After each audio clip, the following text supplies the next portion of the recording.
Hello, welcome to MensNet. We're glad you're with us. My name is Mel Feit, and I'll be your host for today's show. There is an ugly truth out there, and the longer that I work in the men's movement, the more I've had a chance to reflect on this. The more men I've counseled over the years, by now it's thousands, the more disturbed I am by this ugly truth, the more despairing I feel when I think about it. In what is arguably the most authoritative study ever done on divorce, Dr. Sanford Braver of Arizona State University has found that the large majority of divorces are initiated by women and not men. Dr. Braver reports that 2/3 of all divorces are initiated by women, and not because of what is commonly believed, that women are somehow forced into it by their husband's abusive behavior or infidelity. Dr. Braver reports that most women get divorced because they want to. They feel like it. They just don't want to be married anymore. These findings have been corroborated by other studies, most notably a comprehensive survey by Cher Haidt, feminist researcher. Ms. Haidt found that 91% of all marriages and relationships end because the woman decided to end it. The words "for better" or "for worse" in sickness and in health don't mean anything anymore. Now, I know that there are a lot of wonderful women in this world who care about their men and love their men for who they are in their souls and in their hearts,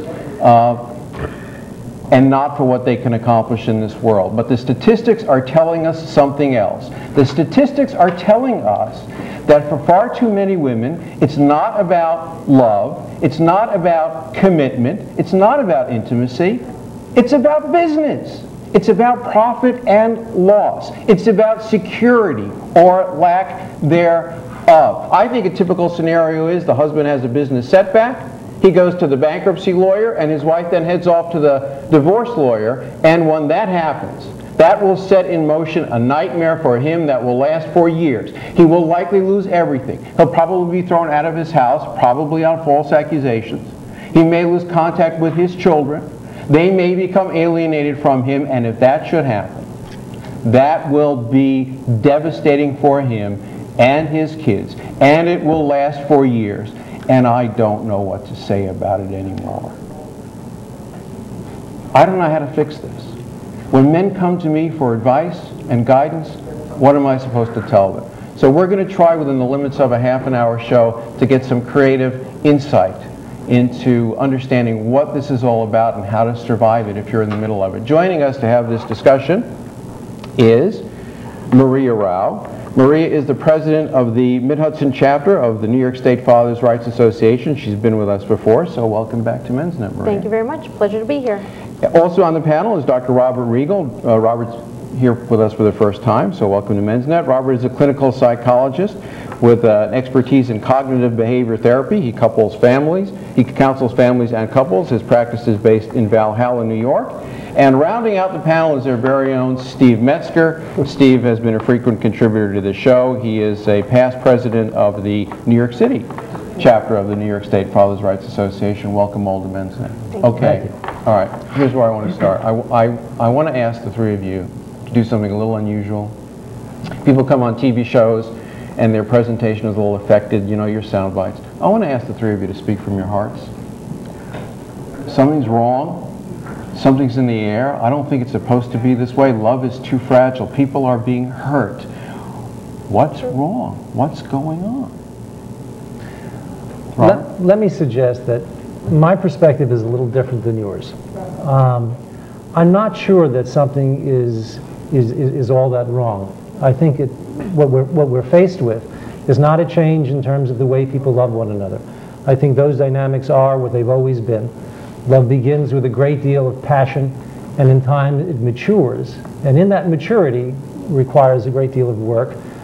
And we're living in a time when that's not necessarily considered a premium. We're also living in a time in which society is demanding that people seek their own happiness. No longer are the strictures there that say, once you're married, it's for sickness and till death do us part. In point of fact, couples stay married, and certainly in my practice I've seen significant, serious commitment to marriage. But there also is a commitment, to finding seeking your own happiness. I haven't experienced the statistics that you report in my practice. I see as many women leaving a marriage as I see men leaving a marriage. It's devastating, it's painful. But it's also, in many respects, reflective of, if you will, society's choice for everyone to be, to try to find in their lives fulfillment and happiness. Is that a good thing? Yeah, I think it is. At the expense of marriage? Maybe it's better to be happy and divorced? Yes, maybe it is better to be happy and divorced. How does the fact that the culture is more willing to accept divorce now, does that make it harder for you to help people that are facing divorce? Does it make it harder to help them find solutions if they know that divorce is an easy solution? Divorce is never an easy solution. And as I said, I don't ever see couples moving toward divorce without a great deal of pain involved, especially, and I can't emphasize, especially if there are children. It doesn't make anything easier because this is a painful process. The loss is extraordinary. But it's a loss that people are willing to entertain because the alternative in terms of finding a lifetime with a partner that cannot provide them satisfaction and happiness is one that is more than they can bear. I'm going to ask you how you counsel these people. First I want to hear from Maria and Steve. What's wrong, Maria? Why is love failing so much? Well, I think to Dr. Regal's point, people are trying to find their own happiness. That is true. However, what's happening also is more women of a couple are working. And I think what happens also, everyone just in general is running around just too many hours during the week. They're not letting themselves enjoy the family as many hours as they should. I think they're running around so much and not focusing on family life that it takes away from some of the commitment. I think it takes away from, and it's not just males or females, it's not just males or females, it's both. And I think with kids being shuffled around to different activities, that adds to the mix, I think. There's more stress. There's more stress. And I think also, just to add to that, that people are saying that there's more and more, I guess, attention deficit type of syndromes or things like that, but I think it's because so many people are so used to doing so many things, they can only attention to one or two things. Let me ask you this, and give me a woman's perspective on this, that it's been said that, and I do think women have a more practical approach to relationships than men, that's just my take on it, but the point is that it used to be that women really did have an economic need to be married. True. They truly were dependent on their husbands. And it's been said that one of the reasons that there's a rising divorce rate is that women don't have that same need for dependency, and therefore they find it easier to go their own way. Is that a factor in why we see more divorce? That is a factor. Many more women are going to college, getting degrees, getting higher degrees and advanced degrees, working in high-paying jobs, high-skilled jobs, and I think they're owning their own intelligence. And with that intelligence comes a lot of freedom to say, oh, I can do this, a lot of confidence, a lot of, wow, I'm really good, I can do this. I hope my husband is as proud of me, and sometimes we're not getting that. Right. We want people to be proud of each other, but right. but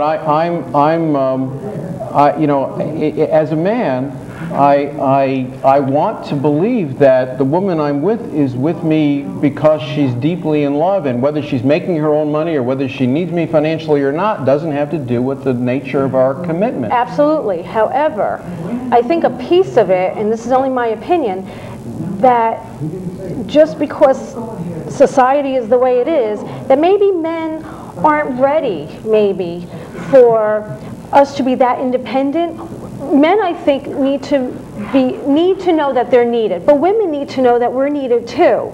So I think it's 50-50. I think the factors are the same, maybe at different levels, but I think both males and females need to know that we're both needed. Okay, Steve, why do you think the problem here is one of not enough concentration on the family and the institution of marriage.